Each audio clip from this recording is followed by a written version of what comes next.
ರಾಜಕಾರಣಿಗಳು ಇದು ಒತ್ತಡ ತಂದು ಅವ್ರ ವಾಯ್ಸ್ ರೆಕಾರ್ಡಿಂಗ್ ಕೂಡ ಇದೆ, ತಮ್ಮ ಮೀಡಿಯಾಕ್ಕೂ ಕೂಡ ಅದನ್ನು ಕೊಡ್ತೀನಿ. ನಾನು ಒಂದು ಅರ್ಧ ತಾಸು 1 ತಾಸು ನನಗೆ ಟೈಮಿಂಗ್ ಕೊಡ್ರಿ ಅಂತ ತಮ್ಮನ್ನು ನಾನು ಕೇಳ್ತೀನಿ.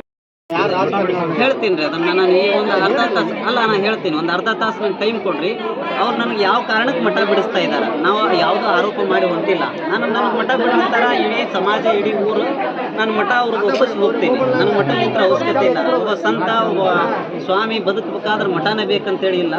ನಾನು ಕೂಡ ಆ ಮಠಕ್ಕೆ ಬಂದ ನಂತರ ಅನೇಕ ಒಳ್ಳೆ ಒಳ್ಳೆ ಕೆಲಸಗಳನ್ನ ಮಾಡಿದ್ದೀನಿ.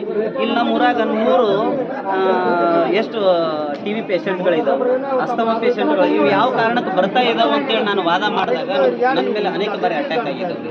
ತಹಸೀಲ್ದಾರ್ಗೆ ಹೋಗಿ ಗಡೀಪಾರು ಮಾಡಿರಿ ಅಂತೇಳಿ ಮನವಿ ಕೊಡ್ತಾ ಇದ್ದಾರೆ. ನಾನು ಏನು ಮಾಡಲಾರ್ದು ಸ್ವಾಮಿ, ಗಡೀಪಾರು ಮಾಡಬೇಕಾದ್ರೆ ನನ್ನ ಮೇಲೆ ಒಂದು 10-12 ಕಂಪ್ಲೇಂಟ್ ಇರಬೇಕು. ಇವೆಲ್ಲ ವಿಶೇಷಗಳು, ಅದಕ್ಕೆ ಆದ ಒಂದು ಕಾನೂನು ಇದೆ. ಆ ಕಾನೂನು ಚೌಕಟ್ಟಿನಲ್ಲಿ ಕೆಲಸಗಳನ್ನು ಮಾಡಬೇಕು. ಅದಕ್ಕಾಗಿ ನಾನು ನಿಮ್ಗೆ ಹೇಳೋದಿಷ್ಟೇ, ನಾನು ನಿಮ್ಗೆ ಅದನ್ನು ಪ್ರತಿಕ್ರಿಯೆ ಕೊಡ್ತೀನಿ. ನಮ್ಮ ಹಿರಿಯರಿಗೂ ಕೂಡ ನಾನು ಬೆಲೆ ಕೊಡಬೇಕು. ನಮ್ಮ ಹಿರಿಯರು ಏನನ್ನ ನಿರ್ಧಾರ ಮಾಡ್ತಾರೆ, ಆ ನಿರ್ಧಾರಕ್ಕೆ ನಾನು ಬದ್ಧನಾಗಿದ್ದು ಕೆಲಸ ಮಾಡ್ತೀನಿ. ಒಂದು 10 ನಿಮಿಷ ನೀವು ಟೈಮ್ ಕೊಟ್ರಂದ್ರೆ ಅವರು ಏನು ಮಾತಾಡ್ಕೊಂಡು ಬರ್ತಾರೆ, ಮುಂದಿನ ಇದನ್ನು ನಾನು ನಿಮ್ಗೆ ಪೂರ್ಣ ನೋಡ್ರಿ. ಇದು ನಮ್ಮದು ಗದಗ ಜಿಲ್ಲೆ ಲಕ್ಷ್ಮಣ ತಾಲೂಕು ಆದ್ರೇಳಿ ತಂಡ ಭಂಡಾರಿ. ನಮ್ಮ ಎಲ್ಲ ಸಮಾಜದಿಂದ ನಮ್ಮ ಗವಿಸಿದ್ದೇಶ್ವರ ಮಠ ಐತ್ರಿ. ಅದು ಮಠ ನಮ್ಮ ಮನೆಯಲ್ಲಿ ಸರ್ಕಾರದ ಹೋದ್ರಿ, ಸಾರ್ವಜನಿಕ ಮಠ.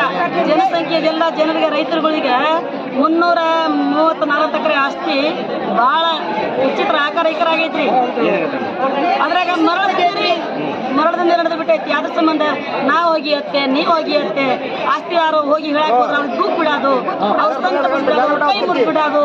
ಆ ಪೊಲೀಸ್ಗೆ ಹೋಗಿ ಕಂಪ್ಲೇಂಟ್ ಮಾಡಿದ್ರೆ ಅಮ್ಮ ಬರಾಕ್ ಹೋಗ್ಬಿಡ್ರಿ, ಅಲ್ಲೇ ಬಂದು ಹೋಗಿ ಇರಿಸ್ತೀವಿ ನಾವು ಅಂತ ಹೇಳಿ ಬಿಡೋದು. ಈಗ ನಾ ಮಾತಾಡಿದಲ್ಲ ನನ್ನ ಮೇಲೆ ಕಣ್ಣಿಟ್ಟು ಬಿಡೋದು. ಈಗ ನಾನು ಏನಾರ ಅದಂದ್ರೆ ಅವರೇ 4 ಮಂದಿ ಪುಂಡ್ರ ಅದಾರ್ರಿ. ಅವರು ಗೊತ್ತಾಗ್ತೈತಿ ಅವ್ರು ಯಾರು ಪುಂಡ್ರ ಅನ್ನೋದು. ಈಗೇನಾಗೈತೆ ಅಂದ್ರೆ ನಮ್ಮ ಗುರುಗಳು ಒಂದು ಫಂಕ್ಷನ್ ಮೀಟಿಂಗಿಗೆ ಹೋಗಿದ್ರು. ಅವ್ರು ಹೋಗಿದ್ದು ನೋಡ್ಕೊಂಡು 8 ದಿವಸ ಅವ್ರಿಗೆ ತಪ್ಪತ್ರ ಕೊಟ್ಕೊಂತ ಅದಾರ್ರಿ. ಅವ್ರು 8 ದಿವಸದಿಂದ ನಾವು ಮಠ ಬಿಡಿಸ್ಬೇಕು ಹೇಳುವ ಹೊರಗೆ ಹಾಕ್ಬೇಕು. ಅವಾಗ ನಮ್ಮ ಡಿಪಾರ್ಟ್ಮೆಂಟ್ನವರು ಬಂದಿದ್ರಿ. 4-5 ಸಲ ನಮ್ಮ ಡಿಪಾರ್ಟ್ಮೆಂಟ್ ಬರ್ಕೊಂತ ಅದಾರ್ರಿ. ನಮ್ಮ ಡಿಪಾರ್ಟ್ಮೆಂಟ್ನವ್ರು ಬಂದಾರ್ರಿ. ಹೋಗುವಾಗ ನಾವು 5 ಲಾಕ್ ತಂಡ ಐತ್ರಿ, ಒಂದು ಊರ ಐತಿ. ನಮ್ಮಾರು ಯಾರು ಒಂದು 2 ಮಂದಿ ಹಿಂಗ ಬರ್ತಾರ್ರಿ. ಅಲ್ಲೇ ಮಠಕ್ಕೆ ಕೈ ಮುಗಿಯಾಕಂತ ಹೋದಾರ. ನೋಡ್ರಿ ಹೊರಗೆ ಹಾಕ್ಯಾರ್ರಿ. ಅವರಲ್ಲೇ ಫಂಕ್ಷನ್ ಮೀಟಿಂಗ್ ಹೋದ. ನಾವು ನೋಡಿದ್ವಿ ಸರ್, ಹಾಕ್ತಾರ ಪುಂಡ್ರಿ ಇರ್ತಾರಲ್ರಿ. ಅವ್ರು ಪುಂಡ್ರಿ ನಮ್ಮ ಇದ್ರೊಳಗೆ ಇರ್ತಾರ, ನಮ್ಮ ತಾಂಡ ಊರೊಳಗೆ.